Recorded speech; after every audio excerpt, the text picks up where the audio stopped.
Morning டயத்தில் ரொம்ப ஈஸியாக ஹெல்த்தியாக லைட்டாக ஒரு வரகரிசி பொங்கல் எப்படி பண்ணுறதுன்னு பார்க்கலாம். இங்கே நான் 1/4 கப் பைத்தம்பருப்பு அளந்து ஒரு கடாயில் போட்டு வறுத்துக்கிறேன். வாசனை வர வரையும் வறுத்தா போதும், கலர் மாறணுங்கிறதுலாம் இல்லை. வாசனை வந்ததும் ஸ்டவ் ஆஃப் பண்ணிடலாம். இங்கே 1 கப் வரகரிசி எடுத்திருக்கேன். 1 கப் வரகரிசி எடுத்திங்கன்னா அதே கப்பில் 1/4 கப் பைத்தம்பருப்பு அளந்து எடுத்துக்கோங்க. இந்த வரகரிசியை 4 டைம் வாஷ் பண்ணிட்டு வந்திருக்கேன். அடுத்ததாக ஆல்ரெடி வறுத்து வச்ச பைத்தம்பருப்பையும் இதே வரகில் சேர்த்து 2 டைம் வாஷ் பண்ணி இதை ஓரமாக வச்சிடலாம். இங்கே ஒரு குக்கரில் 4 கப் தண்ணி சேர்த்துருக்கேன்.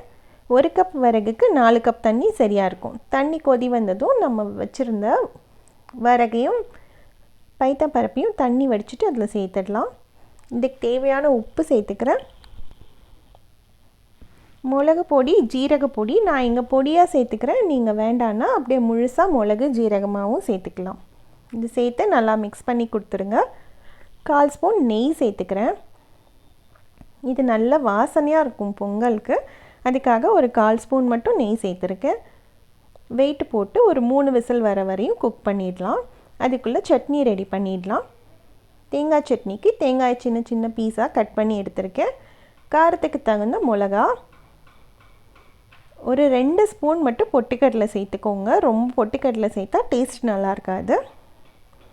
கொஞ்சமாக புளி, சட்னிக்கு தேவையான உப்பு. அடுத்ததாக முக்கியமாக நான் இந்த சட்னியை தேங்காய் தண்ணியில் தான் அரைக்க போகிறேன், தண்ணி விட்டு அரைக்க போகிறதில்ல. அரைச்சிட்டு வந்துட்டேன். இதுக்கு தாளிப்புக்கு கொஞ்சமாக பெருங்காய பொடி சேர்த்துருக்கேன். இங்கே கடுகு, உளுத்தம் பருப்பு, கருவேப்பிலை தாளித்ததை சேர்த்துக்கிறேன். மிக்ஸ் பண்ணி இதை ஓரமாக வச்சிடலாம். இப்போ குக்கரை ஆஃப் பண்ணி ஸ்டீம்லாம் போயிடுத்து, அதையும் திறந்து பார்த்துடலாம். பாருங்க, இந்த வரகு பொங்கல் சூப்பராக ரெடியாக இருக்குது. இது டேஸ்ட்டில் எந்த டிஃப்ரென்ஸுமே தெரியாது, சாதமாக வரகாங்கிறதே. இதை கண்டிப்பாக ட்ரை பண்ணி பாருங்கள் நீங்களும். இந்த ரெசிபி ரொம்பவே நல்லாயிருக்கும். ரொம்ப ஹெல்தி பொங்கல் வேறு. இங்கே தாளிக்கிறதுக்கு பொங்கலுக்கு கடாயில் எண்ணெய், நெய் ரெண்டுமே சேர்த்துருக்கேன். ஜீரகம், கருவேப்பிலை சேர்த்துருக்கேன். நீங்கள் மிளகும் சேர்த்துக்கலாம்.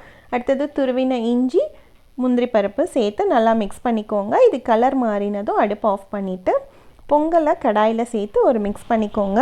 நான் கம்மி குவான்டிட்டியில் செஞ்சதால் கடாயில் போட்டு மிக்ஸ் பண்ணுறேன். பொங்கல் கெட்டியாக இருக்குதுன்னு நினச்சிங்கன்னா வெந்நீர் விட்டு நீங்கள் கன்சிஸ்டன்சி அட்ஜஸ்ட் பண்ணிக்கோங்க. எனக்கு இங்கே கரெக்டாக இருந்தது, நான் எதுவும் தண்ணி விடலை. இந்த வரகரிசி பொங்கல் சாப்பிட ரொம்ப டேஸ்டியாக இருக்கும். நீங்கள் கண்டிப்பாக ட்ரை பண்ணி பாருங்கள். ட்ரை பண்ணிங்கன்னா இந்த ரெசிபி எப்படி வந்ததுன்னு எனக்கு கமெண்ட்டில் சொல்லுங்கள்.